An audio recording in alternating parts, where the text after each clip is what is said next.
Bueno, lo justo o lo no justo, el resultado final es lo que impera al final del partido. Entonces, pues bueno, nosotros hemos venido a hacer este partido y de hecho los goles también vienen porque nosotros tácticamente hacemos ese movimiento, jugadores a pie cambiado y para disparar a puerta y nos ha salido bien. Ellos han tenido sus ocasiones y pues bueno, no han estado acertados. Pero yo creo que nosotros hemos hecho el partido que veníamos a hacer, un partido muy complicado contra un señor equipo y el equipo necesitaba ganar y lo hemos conseguido.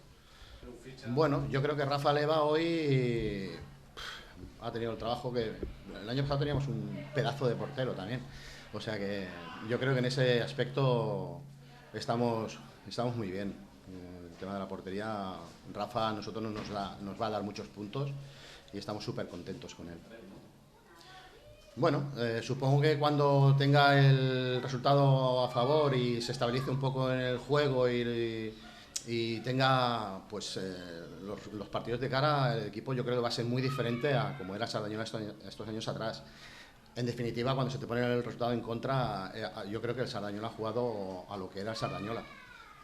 Referencias, juego directo y también es lo que nosotros hemos provocado. Pero yo creo que el Sardañola con el cambio de terreno del juego, yo creo que tiene jugadores muy diferentes a los que tenía y la opción de juego, la propuesta, yo creo que es buena.